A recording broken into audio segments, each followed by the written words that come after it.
and welcome to the CHGO Fire Podcast. I'm your host, Alex Campbell, and the man is sitting to my left in the studio today. You may know from our great baseball coverage here at CHGO. He's an expert on both the Cubs and the White Sox, as well as cigars. Jared Wyllys, welcome to the CHGO Fire Podcast. It is good to be here. This is kind of fun for me. I get to branch out a little bit today. Repping your Tottenham Hotspur. That's right. Jared, a big soccer fan in addition to being a baseball journalist professional. So he wanted to hop in here with me today as we are going to talk about the biggest news maybe ever in Major League Soccer. Lionel Messi is coming to MLS. Not exactly sure when he will land on American soil, but it is coming soon. And let's be honest, the Fire right now, not the most exciting of topics given really the season, but particularly the results the last couple of weeks, punctuated by Lucas Zelarayan's 93rd minute game winner from 60 yards away. So we're just going to kick the Fire to the end of the show today, because first, very excited to have this man join us. We are joined by Chris Wittyngham from Apple on MLS Season Pass and from Inter Miami themselves. Chris, thanks so much for taking the time. Welcome to CHGO Fire. And here I was thinking I was doing a 45-minute breakdown on Lucas Zelarayan's goal. This is false advertising. I mean, if we really want to talk about, the Fire's inability to complete a 3-yard pass in the center circle in stoppage time of a game, or just how much Lucas Zelarayan loves destroying the Fire, but all of that for another day, because Lucas Zelarayan's a really great number 10 in MLS, but the top of that standing is certainly about to be Lionel Messi, maybe the greatest soccer player who has ever lived. This has been coming for a while, Chris, but I wonder if, as someone on the kind of the inside of this, if you can take us through where you were and what you remember about the moment you knew for sure that this was definitely going to happen. Well, to me, it wasn't really fully until Lionel Messi did his interview with Sport, in which the words came out of his mouth, "I will continue my journey in Miami," because, you mentioned how this has sort of been coming, but coming in a sort of, maybe there's a chance, and really, like in one of those ways. And I've heard a lot of smoke over the course of the last few months, heck, over the last few years, over the possibility of this. But until the greatest soccer player in the world, who just won the World Cup 6 months ago, says out loud, "I'm coming to Miami," it doesn't really seem real, because you would have to think that there's a club in the Champions League, or even a club in Saudi Arabia with the resources that they have, that would ultimately pull this off. But fair play to the Moss brothers, fair play to Inter Miami and MLS and Adidas and Apple and everyone that was able to help get this over the line, because, wow, what an incredible boon for Major League Soccer. Yeah, I became quickly distracted I was at the Chicago Fire Houston Dynamo U.S. Open Cup game, and that was quickly getting out of hand from a Fire perspective, and the rumblings were starting to happen, and people were running out of the press box to take phone calls. They should rename nameless for now, but you got the sense that something was brewing, and thus all my attention was barely on Houston as they continued. Wait, so even in Chicago, there was sort of the tremors going off. Like in my mind, I'm like, why would someone in Chicago care about that? But I guess this is just sort of like a league wide. There's aftershocks in every city. Yeah, I'll just say I was sitting next to a one of the reporters who broke the story that night that it was going to be coming soon, that Miami and Messi might have a deal agreed. The story that came out in The Athletic on Tuesday evening. I didn't know that that's what was in the works at the time, but you can get a sense of there's a certain energy that can only mean one thing. Jared, I'm interested for your take as somebody who's not an MLS plugged-in person but a soccer fan. What was your experience of taking in the rumblings and then the breaking of the Messi news? Well, yeah, it was similar in some ways, because I feel like I first started hearing about it a couple of months ago, but at the time it was very much like there's a slim possibility here, not really something that you want to bank on or get your hopes up about, because the opportunity or the chance to have Messi play here and maybe go see him play in person, that's pretty exciting. So, for a while, it was just my assumption was he was probably going to go to Saudi Arabia, just like Ronaldo. And so then when some of those rumors first started to come out that morning, I was texting some friends like, okay, when do Miami come to Chicago? Let's start looking at tickets. And I know some people who basically shorted the market on Messi tickets and have the potential to turn a very tidy profit. Because the price of the tickets here, I think it went up like 10 10 times. Went from $50 the night before to $350 the next day, and the entire lower bowl of Soldier Field is basically sold out at this point. We're just waiting for the club to open up the upper bowl, which is certainly happening at some point. I just think they might wait to get through the Gold Cup game that's at Soldier Field. They might wait for a few other high-profile events to kind of run their course of people spending money on tickets. But Chris, I also wanted to ask, you're a Miami guy. Like, as you take all this in, how do you balance the professional excitement and aspect of this with just being really, really happy that the best soccer player ever is about to be playing in your hometown? Yeah, I mean, in some ways, they're one and the same in a weird way. Just because, like, to be a soccer fan, and I'm sure you guys experience this too, is to almost be an advocate for the sport constantly, and telling people you should come. It's a great time. And I think a lot of people that have gone to Inter Miami's Drive Pink Stadium have enjoyed themselves, even when Miami last year they made the playoffs, but have largely not lived up to expectations from an on-field standpoint. But people still come out and have a really good time. It's a good atmosphere, and so you're always saying, come, it's fun. And now that job has done itself a million times over. Now it's like, can you keep people away from that place? And it is absolutely stunning. I mean, right now, well, the Miami Heat just got eliminated from the NBA Finals last night.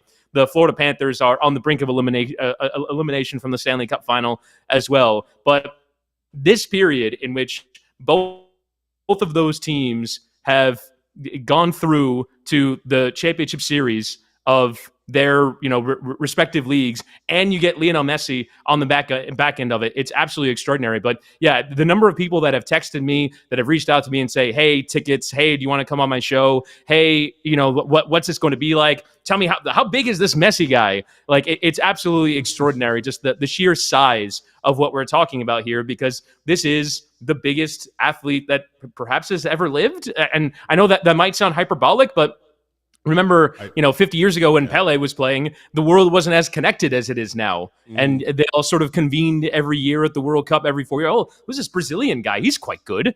But now Lionel Messi is sort of in your life all the time, and he has been for 15 years. And Lionel Messi and football is just bigger by orders of magnitude than any other sport in the world. And so Lionel Messi coming here is an atomic bomb going off in South Florida. And I just can't wait to see what that scene is going to be like. I know I'm on the road every week with MLS Season Pass and calling games, but I kind of want to go to one game at the very least. I don't know if I'll get a weekend off at some point, but I just want to take in what that's going to be like, because week in, week out, that place is going to be sort of the epicenter of the soccer universe.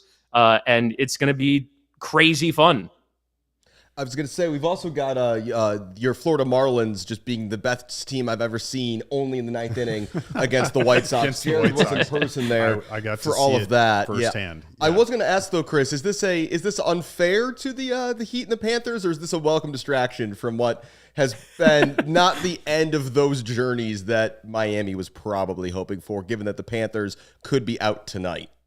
Yeah, I mean, last week when it happened, there was still genuine hope around both of those teams. The Panthers were coming back to play Game 3 at home, which they inevitably won, and the Heat were still in the midst of playing home games themselves. So there was still the hope then. It was more sort of a, what do we do with all of this positivity? What do we do with all of this news? What leads the Miami Herald sports section? What leads the local television sports block? Does it lead the A block of the news show? Like there was those sorts of considerations. How do we balance all these incredible things that are happening to us at the same time? And I imagine there's some people down here that probably saw the end of the road for the Panthers and the Heat and thought, oh, well, there's my vacation time. I can now, saunter off and not care about sports for a little while until NFL training camp opens, or until maybe the Marlins enter a genuine wildcard race. But now it's every day. It's every day here in South Florida. And the sort of feeling that you get, I went to a restaurant the night after it happened, and you see like 5 Argentina jerseys in the restaurant that you might not have seen otherwise. Everyone reaches through their closet. Where's the Messi gear? Where's the Miami gear? You see it around town way more. And when it actually officially gets done, when he's officially in market, when he officially plays the first game, I just can't wait to see what that whole scene is going to be like, what it'll be like at the airport, what it'll be like at restaurants, what it'll be like around town, seeing way more Inter Miami gear than you have before. Well, that's one thing I was curious about, Chris, is there any, do we know approximately when he might be here, when that first match would be that he's a part of? So July 5th, the transfer window opens. So, and June 30th, his contract with Paris Saint-Germain ends. So, in theory, the paperwork can get signed there. The only question is, how long will it take after, his European season only just ended 9 days ago? And so how long will it take for and also, by the way, he's about to embark on internationals. I think they're in China right now. I think they're playing in Indonesia after that, Argentina. They're going on a world tour after winning the World Cup. And presumably he'll want to come back. He'll want to take some time off. He'll want to go through a preseason. There's been a lot of talk about the opening day of Leagues Cup, which is July the 21st, when Inter Miami hosts Cruz Azul at Drive Pink Stadium. We don't know if that's going to be the actual date. That nothing's been confirmed, but that's been floated out there. But it'll be interesting to see when sort of he's in full flow. Obviously, Leagues Cup is something that Miami will take seriously, as all MLS teams will. But you have the league campaign and sort of the fight to get in the playoffs. Inter Miami have an Open Cup semifinal to deal with after that as well, away at FC Cincinnati. So there's a lot of opportunity for him to jump in, but it'll be curious just exactly when. Yeah, it would be really fun, whether it's that Leagues Cup match, which I would have to imagine in Miami, if that gets picked as the date, that game I would feel like has Hard Rock Stadium written all over it, or whether it's in Cincinnati, just in terms of atmospheres in Major League Soccer and how much both fan bases are going to care very, very deeply about that game. I mean, FC Cincinnati has their eyes like legitimately on a double this season. So, and having been in that stadium, which is beautiful in Cincinnati, the energy there for a Messi debut could be amazing. I guess, Chris, also wanted to get your perspective, especially for our listeners who maybe haven't been as plugged in. Why Miami? Why now? I mean, $1.3 billion from Saudi Arabia. There's been reporting that Messi's wife kind of put her foot down and said, absolutely not, I'm not moving to Riyadh. What's kind of the sense locally about Messi choosing Miami? Well, it's a remarkable bit of stars aligning, because we're sort of talking about three other options that were there in the run into this. One was staying in Paris, which in December looked odds on. Fabrizio Romano was out there saying verbal agreement done. He's coming back, no problem. And PSG want to extend the contract, and he's just won the World Cup in Qatar, and they have Qatari owners. Let's keep going. This is great. And then something deteriorated along the way, and 3 months later, he's like, I'm out of here. And this has gone poorly, and I want to go somewhere else. So that was sort of strike number one. Barcelona's financial situation, I think, was probably strike number two. I know you're wearing your Barcelona kit, I bought this for like $20 as a knockoff on the Barcelona boardwalk like 10 years ago. So you mentioned you bringing probably out needed the to Messi get the gear. authentic thing, so they could have afforded Messi, honestly.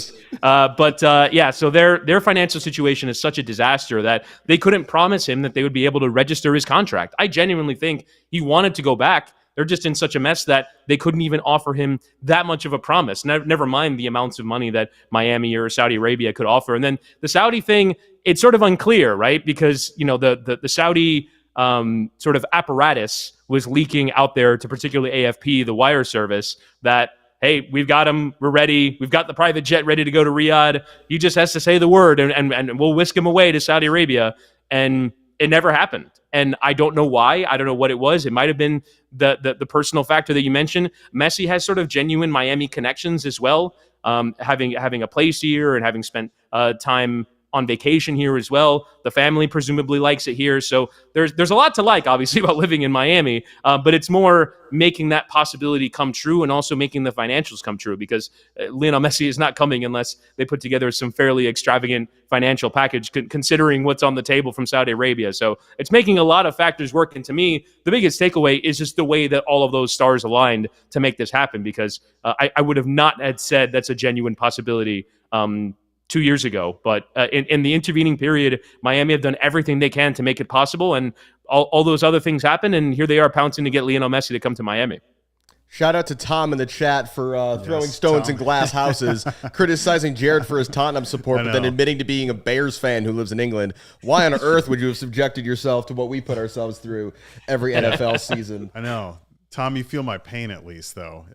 I feel like you know where I'm coming from. But are you a big Ange guy? Are you looking forward to the Postecoglou era at Spurs? Yeah, we'll see what happens. It feels like they're sort of in a no man's land right now. Of you're not in the contention for Europa, but you're not. There's no danger of like being relegated. So let's see what happens. It's kind of exciting in a way. And speaking of seeing what happens, we do want to talk with Chris a little bit about the soccer angle. He's great on that as well, as in addition to this big macro stuff. But first, I have to tell you that CHGO Fire is sponsored by DraftKings Sportsbook. Light the lamp during the hockey playoffs with DraftKings Sportsbook. New customers can make a $5 bet and score $200 in bonus bets instantly. Download the DraftKings Sportsbook app and use code CHGO. That's code CHGO only at DraftKings Sportsbook. Gambling problem? Call 1-800-GAMBLER. In Massachusetts, call 800-327-5050 or visit the gambling helpline ma.org. In New York, call 877-8-HOPE-NY or text HOPE-NY 467-369. In Kansas, call 1-800-522-4700. On behalf of Boot Hill Casino and Resort Kansas, 21 and over in most eligible states, but age varies by jurisdiction. Eligibility restrictions apply. See DraftKings.com/sportsbook for details and state-specific responsible gambling resources. Bonus bets expire 7 days after issuance. Eligibility and deposit restrictions apply. Terms at sportsbook.draftkings.com/hockey terms. All right, so Chris, let's talk some soccer. We in Chicago know a few things about a bad MLS team in the Eastern Conference. Miami has the only worst team right now in the MLS Eastern Conference. So we've seen a lot of bad soccer. I think 538's soccer team ratings currently list Inter Miami's attack as something on the level of a mid-table England League One team. So how is this going to work? Like, is Messi going to get magically dropped into this team and suddenly Inter Miami are going to put up 3 goals a game? Or, I mean, what's kind of the soccer view from your perspective on the impact Messi could have in the short term? So it's interesting. So I do think that, yes, there are certainly elements of the attack that are left wanting. However, I do think that there are some bits of it, and I just watched them this past weekend away at New England, and while they did lose 3-1 and they were 3-0 down 50 minutes into the game, there are moments where they get into the final third and you're going, man, if there was just a number 10 in there that can create that final pass or hit that shot from the edge of the area or just have ideas in the final third, they could be a good team. And by the way, they weren't that far away from being this team last year. They traded for Alejandro Pozuelo from Toronto, and all of a sudden they took off. They were a really good team after that. If you look at their record in the second half of the season, they were pretty good. And Alejandro Pozuelo is not Lionel Messi. And so I do think that there's a certain amount of, if they just plugged in a really good number 10 in the current team, they wouldn't be rock bottom of the Eastern Conference. However, the concern for me is, what does it look like when Lionel Messi plays with a bunch of players that are not on his level on a variety of ways, technically, tactically, but also just sort of ideas and thinking, right? And that's just a fact. You're playing in Major League Soccer. You're not going to be able to put together a team of 11 players that are suitable to playing with Lionel Messi at the level that he's played at for the last 17 years of his career. It's just a fact. And so how will he adjust? How will Miami adjust? And also, how will a manager put it together? Remember, Inter Miami do have a manager vacancy that could be filled in the next few weeks. Tata Martino's name has been out there, but we don't know for sure. And so we just don't know how Miami are going to be able to fill the other spaces around Lionel Messi. There is, of course, all the links around his friends that want to come along. Sergio Busquets probably being the biggest one, but it was just reported by Fabrizio Romano that Jordi Alba could be among the former Barcelona players and former Messi friends that come along. So I don't know sort of how much or how many of those players are going to come along to sort of help with that transition. But I do think on the one hand, that a good number 10 can really help this team to at the very least be a playoff team. But on the other, I sort of wonder what the footballing adjustment will be for Messi taking a different step, because it took him a while to adjust to playing with Paris Saint-Germain, and he's playing with Neymar and Mbappe. Now, sort of translate that to MLS, and that's another step forward in terms of having to evolve your game. So I think there's a lot of footballing curiosities around this team. Well, that was, I mean, you kind of answered. That was something I wondered about, was how much does he elevate the team versus is there a point where he's potentially frustrated by the talent that's around him or the level of talent that's around him? Because is there, I know it's not going to be equivalent, but if you had to compare the type of talent that you see in MLS to, what level, say, in the English system does this, what does it sort of compute to? I've always sort of imagined it sort of like upper level of the championship. I know you mentioned that the attack was sort of on the level of League One, but I'd probably say that sort of on the level of the championship. Now, I would also say that Miami has sort of kept some of their powder dry. intentionally in sort of the hopes of this happening. Obviously, keeping a DP spot open for Lionel Messi. There are other moves they can make to maybe free up other DP spots and bring in another high-level player. They've kept some more of their budget in their holster as well and acquired more money to add to their budget from other teams, namely from Montreal, in trading Bryce Duke and Ariel Lassiter for Kamal Miller and $1.3 million in allocation money. So they have been keeping resources unused so that they can add to their team. But in terms of that level, yeah, I mean, it's going to be unlike anything he's ever played with before. I mean, Paris Saint-Germain, there's internationals at every position. That just isn't the case. If he joined LAFC, that wouldn't be the case. So I do think that it's an interesting question in terms of the level of frustration. I mean, Miami fans saw Gonzalo Higuain be frustrated for a very long time, and then all of a sudden just something clicked. It was basically when he decided he was going to retire. It's like, well, let me enjoy the last bit of this. And then he only went and smashed in like 16 goals in his last 18 games. So I do think a lot of that is mentality. I'll be curious the mentality that he approaches this with. One hopes that it's one of joy, given that he just made the move. But you also don't know what it's going to be like until you're out there on your first training session. It's 95 degrees outside in South Florida, withering heat, and you're watching a player not make a run that you're used to that player making, right, for the entirety of your career. And so it's sort of the in practice versus reality of how you're actually going to see those pieces get put together.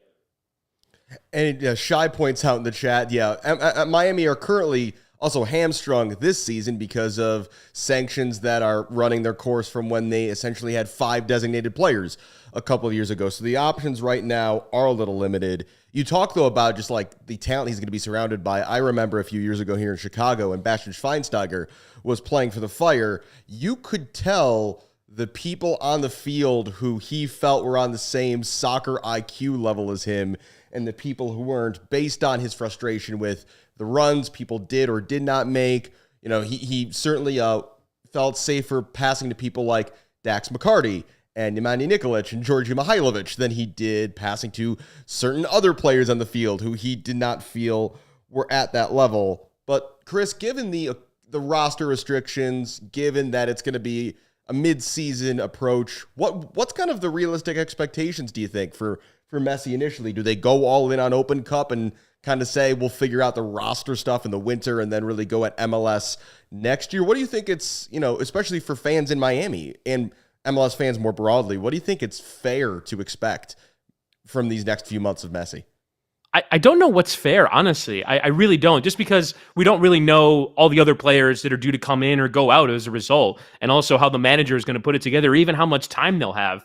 If they make a run in Leagues Cup, they'll be playing a ton of games from late July to late August, and then get right back into the league and then right back into Open Cup. And so there's a chance that they're playing a ton of games. They could also go out in the group stage and basically take 3 weeks to go through a preseason training camp with Lionel Messi and a bunch of new players and sort of get ready for the run-in. But I have to be honest, guys. I look at the player that Lionel Messi is, and I think any game that he plays in, Miami will fancy themselves to win, wouldn't they?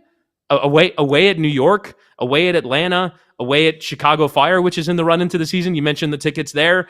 I mean, I have to think they're away at LAFC also in the run in. That's the most difficult game in MLS in my view.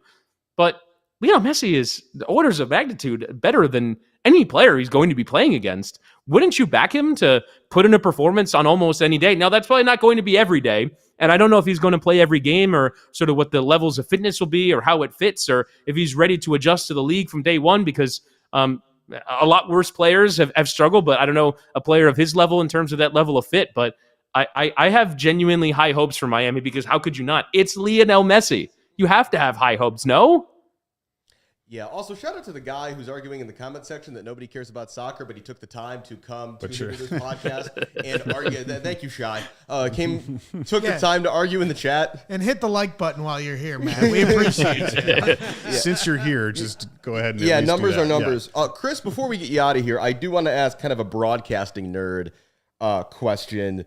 You're certainly going to be on the call for probably a couple Inter Miami games, at least a few. You're going to have to probably fight off a friend of the show, Tyler Terrans, as well as others for the right to call lots of Inter Miami this season. How do you prepare for a game that Messi's involved in? Because I know that I wouldn't be able to use just my normal research process is for a player Yeah. when it's Messi, there's only so much room on the shot chart. There's only so many pieces of paper you can tape around your broadcast position. How do you anticipate preparing for that? It's a great question, sort of more generally, because like how does Mike Breen prepare to call LeBron James? Right? It's not like you say he was the number 1 overall pick in 2003 out of St. Vincent St. Mary. We know that. He's won 4 NBA titles. We know that. He has all these accolades. We know that. And I imagine it's sort of the same thing. So it would have to be trying to find some insightful way. I think I would probably go about trying to connect it to the current situation and sort of what's new there. Talk about some of the things that he'll inevitably say about the city and about why he wanted to sign up for the Miami project in particular. Because, World Cup winner and 8-time Ballon d'Or winner and Golden Ball at the World Cup winner, that stuff is sort of fairly self-evident, right? It's self-evident just on the name of the back of the shirt. You don't have to go much farther than that. So it's more about, I think, probably telling the story of why he's in Miami and sort of what he is going to be doing for not just Miami, but Major League Soccer as a whole, and the way that I think we all hope as a result of this league will take big steps forward because they have the ability to use this incredible talent, this incredible player to propel themselves even further and take next steps. Well, Chris, we really appreciate you taking this much time and lending your insight. Jared, any parting questions for Chris before we let him get back to probably talking to a whole bunch of other people about Messi? No, Chris, just wish you well with calling these games and, in the excitement of what Messi brings to Miami and just soccer here in the U.S. in general. Because that's, we'll probably get into this, but that sort of that big picture question of what does this do for soccer in the United States? I think it's pretty exciting. Yeah, and I think that's something that, we're hoping over the course of the next few months will kind of start to become evident. It'll become obvious the way that Messi's impact is growing Major League Soccer. There's a home Copa America next year. There's obviously a home World Cup in 3 years' time. There's a lot going on in this part of the world, and this is a big chance for this league to take a step forward, for the sport to take a step forward and start to elbow out some of its other competitors. Obviously, in a market like Chicago, I'm not certain that the Fire are ever going to be bigger than, the Blackhawks or the White Sox or the Cubs or the Bears or whomever. But ultimately, I hope that this signing will allow other teams to make signings like it and will sort of grow the profile, and that hopefully when Lionel Messi does come to Soldier Field, that a bunch of people will go to the game and say, I want to come back because this was great. And hopefully the Fire on that day put out a performance that makes people want to do that. That's another part of it as well. So I think the growth aspect is obviously massive. That would be very, very nice. Well, Chris Wittyngham, condolences on the other Miami sports teams, but congratulations to your Manchester City on their championship, and congratulations to the city of Miami on securing the services of one Lionel Messi. Thanks so much for the time, Chris. We really appreciate it. Yeah, no problem. Cheers, guys. Thank you to Chris Wittyngham. And before we get more on that local angle and talk some stuff that's at least tangentially Fire-related, if not the games, CHGO Fire is brought to you by Game Time, where you can use code CHGO for $20 off, because buying tickets to your favorite events shouldn't be stressful. You can take a look maybe at that Miami Fire matchup. It's on October 4th. There's probably going to be more tickets put on sale, so this is maybe a further down the road thing to think about, but that might be a great way to get tickets to games. We've got some other fun soccer things going on in Chicago this summer. The United States men's national team is taking on Jamaica at Soldier Field on June 24th and a couple of Saturdays, so keep your eye on that. There's also great summer soccer. You get friendlies like Chelsea taking on Borussia Dortmund at Soldier Field. There's also, of course, the Fire, the Red Stars. There's always a lot going on that front. Baseball season, obviously also in full swing. I know we don't have a ton to cheer about on either side of town at the moment, but that does create the opportunity for great deals. On Game Time, you can get flash deals on last-minute tickets. It's easy to find and buy tickets. You can get great views of the view from your seat, and Game Time is the place for last-minute ticket deals. You don't have to plan months in advance, and with the Game Time guarantee, you'll always get the best price. If you find tickets in the same section and row for less, Game Time will credit you 110% of the difference. It's the fastest growing ticket app in the country for a reason, so snag tickets without the stress with Game Time. Download the Game Time app, create an account, and use code CHGO for $20 off your first purchase. Terms apply. Again, create an account and redeem code CHGO for $20 off. Download Game Time today. Last minute tickets, lowest price, guaranteed. So, Jared, I guess we kind of have to talk about the Fire. This is the CHGO Fire podcast. If you're listening, you probably are well aware that they got blown away in Bridgeview this time last week by the Houston Dynamo to end the kind of one big hope for the season, which was the U.S. Open Cup. They then lost to maybe the goal of the season in Major League Soccer on Saturday night. Xherdan Shaqiri scores in the 88th minute. Think we've got a draw. And Lucas Zelarayan says, hold my beer, and puts one in from 55 yards out. And that was just the biggest air out of the balloon moment possible and has become very familiar for this team. But I think what we want to more talk about is kind of the more macro. You're a big Chicago sports guy. You're a big soccer fan, but not necessarily a big MLS guy. And I think that's a good opportunity then to talk about how we see the growth of soccer in America as a popular sport just continuing to go up and up and up. But it far outpaces MLS in terms of popularity. Soccer, you could argue, is maybe the third most popular sport in America at this point, but MLS is certainly not probably even in the top 5 of sports leagues. So from your perspective, as somebody who's like me, passionate about the sport and lives locally, what's kind of your, I guess, 2 cents on the way that soccer does and doesn't catch on locally? Well, I think it's interesting because in some ways we're spoiled by having the option to watch other leagues.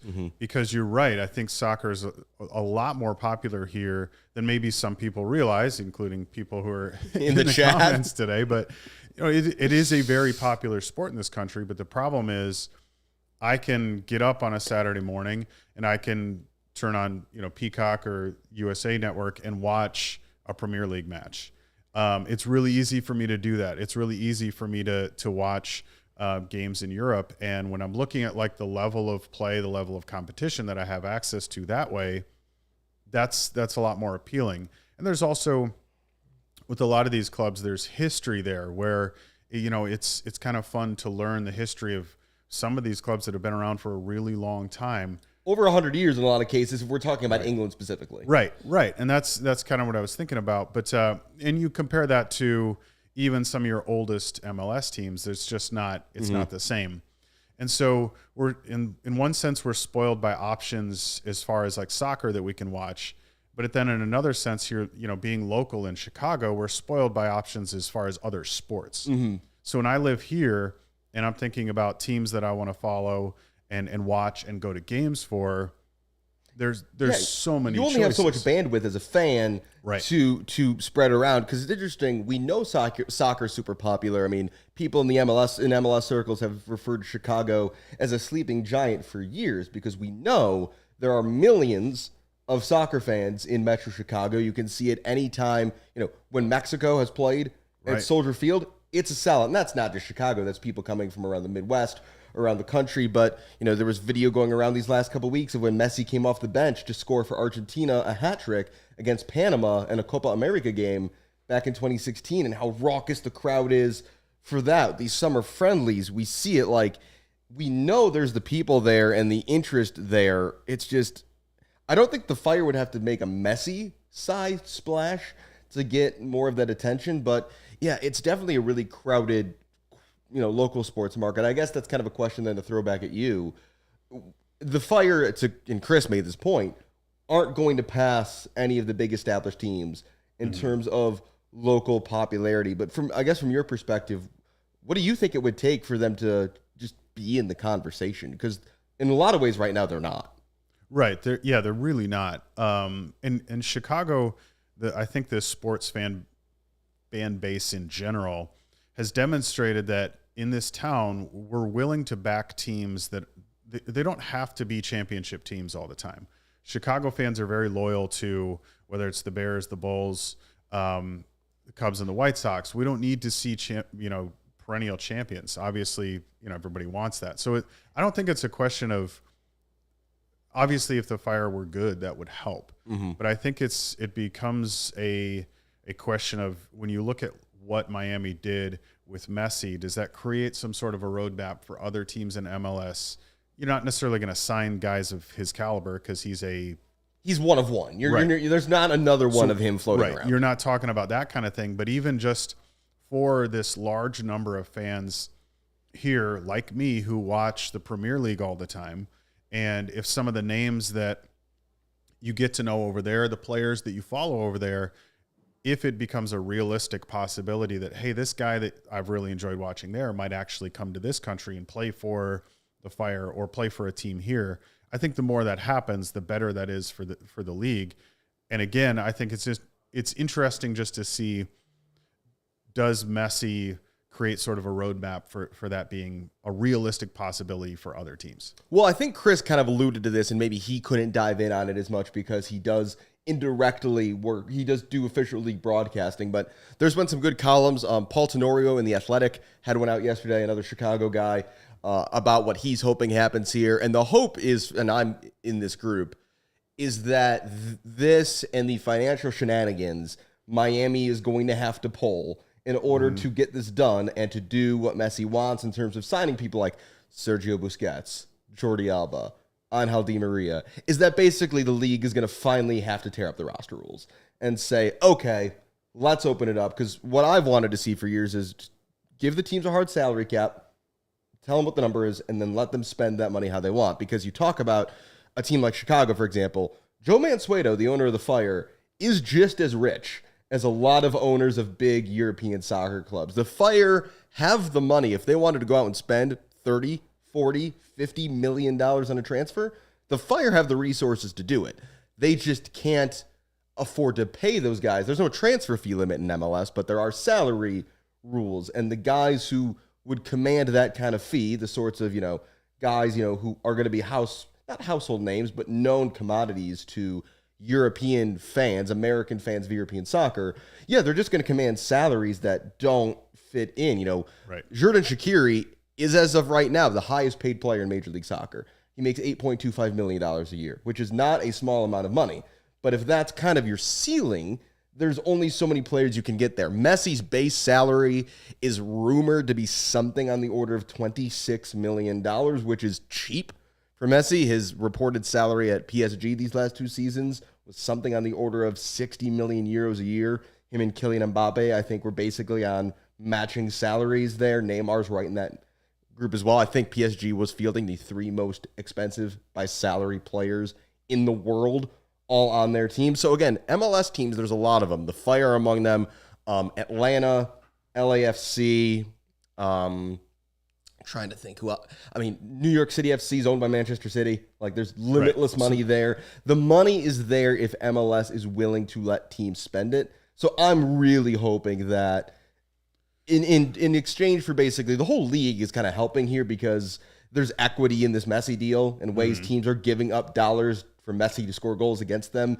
because everybody knows it's good for the league. So yeah, I'm really hoping that we get to this off season and the league realizes that letting Messi build the team he wants to build is worth it for everybody. And to do that, we're going to have to rewrite some rules. So yeah, I'd love to see it opened up, particularly from a Chicago perspective. Right. Because if it opened up, the Fire are one of the teams who are poised to take advantage of looser rules if the rules get looser. Yeah, and I think in this situation, like we referenced earlier, you saw the price of the tickets for the one match here, how high they went and how quickly. That demonstrates that there is a large desire to go and watch, but they're going and watching for the player. But if you have more of those types of players here, I think you'll see a lot more of that where people will say, maybe I'm not a Fire fan yet, but this guy is here and I want to go see this person.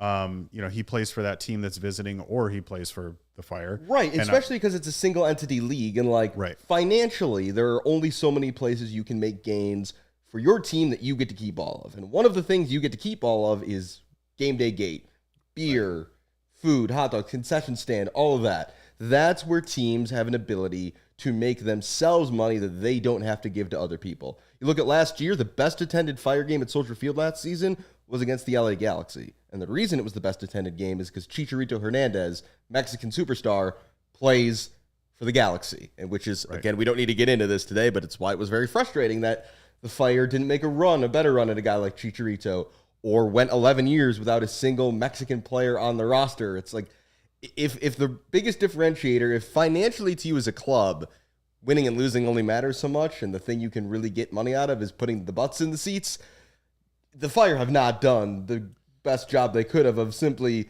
to your point, get people in the door to say, hey, I want to see that guy. And if the team turns in a good performance, then they might come back. If the team doesn't play well, hey, at least you got 30 or 40,000 people in to see that guy. And I think there will be some, people who will come initially for that reason. I'm here to see this player, but then they go and they have a good time and it's fun. And hey, it turns out that watching this sport is fun. I'm enjoying it. It's more like any sport. It's more fun to watch in person. So you get that experience, and then you say, all right, well, let's go again. Maybe I'll go another time. I'll pick a different match. And the second or third time around, it doesn't matter as much whether there's a name player there. And it's just about, I had fun last time, I want to go do this again. And I think that's what turns people into fans, is getting those kinds of experiences. And it becomes less about, I need to be there to see this player, and it's more about, I enjoy this sport and I want to watch this team. Absolutely. And it's a thing you can talk about in a lot of aspects of sport.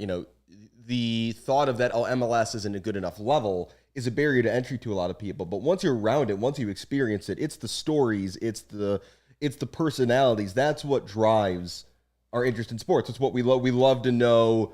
We love to be able to connect with those athletes, or just simply in the state of someone like Messi.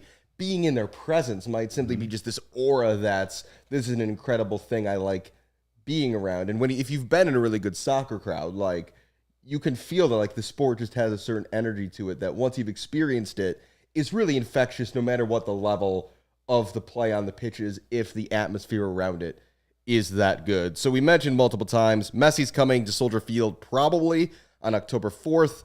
CHGO Fire on Twitter. We will keep you posted on ticket updates for that. Upper Deck's not on sale yet, but it sounds like it will be sooner rather than later. Sooner on the calendar, the Fire are off this week. MLS is taking off at least part of the international break. Always nice when they don't play through that, a thing I will never understand. The next three matches are all on the road, though, in MLS for the Fire. They've got road trips to Portland, Kansas City, and Orlando. They will not be back in July until July 8th, back in Chicago until July 8th. That's against Nashville. And then they have 3 straight home games at Soldier Field. It is going to be interesting, though, if Messi is coming in October. That game is 3 days after a Bears home game. The Fire get flexed out of Soldier Field a lot during Bears season. Can we get the Bears flexed to Bridgeview or Naperville or wherever to keep the field nice and clean for Messi? Or can we get a deal where we just roll in a whole new set of sod for Messi in between those games? Because, God, we've seen what Soldier Field looks like for a soccer game in Bears season, and Messi's not going to have anything good to say about it. Well, there was some speculation that he might see the condition of the field on October 4th after a Bears game and say, I think I'm going to sit this one out. But yeah, I mean, right now the Bears have 3-4 different suburbs all competing to build them a new stadium. So that'd really be something if they flex the Bears out of Soldier Field. I mean, it's not going to happen, but it would be very, very funny. And the Bears look like they should be promising enough this season. If the Bears roll into that week 0-6, it's and you've got 60,000 people coming in to see Messi 3 days later. It's please don't mess up the turf too bad. Let's cash in on this as much as we can, because we've seen superstars come to MLS and refuse to play on turf. That was something notably Didier Drogba, when he played for Montreal, would not play turf games. Thierry Henry was pretty selective. He would play them sometimes, but not other times. A lot of the older players. But that's going to be interesting. There's going to be pressure for Messi to play. I even saw that there's MLS games that are during international breaks that people are paying hundreds of dollars for tickets. And if Messi goes and plays with Argentina, he's not going to be there. So that's when, Chris alluded, Argentina are currently on a world tour. The current reporting is he's going to play the first game of the tour and then go on a 2-week vacation with his family. And then he will show up in Miami eventually. So yeah, we'll have to see it. It's a really exciting time in American soccer with Messi coming to the league And like I said, from a Chicago perspective, I think our best hope is that in the long run, it is not only good trickling down to all the other teams, but it also opens the door into this new era of American pro soccer where big names are more of a regular occurrence. That's going to do it, though, for this episode of CHGO Fire. I hope all of you listening didn't mind our digression from the usual talk about the men in red or blue or whatever they happen to be wearing that week, because this Messi news is a big deal. This is the biggest signing in league history. We really appreciate Chris Wittyngham taking the time to join us. I'm sure he is very busy lately, given that not only Inter Miami, but South Florida sports in general are pretty crazy right now. Also, thank you, Jared, for hopping in here. I think we'll have to have you around again when we've got more soccer to talk about and just maybe can shoot the breeze on a number of non-fire specific topics and also just talk soccer in Chicago. So I appreciate you coming in here too. Yeah, thanks for having me. This was fun. Absolutely. So thank you, everybody, for tuning into this episode of the CHGO Fire Podcast. I'm Alex Campbell. We'll be back with another episode in a couple of weeks.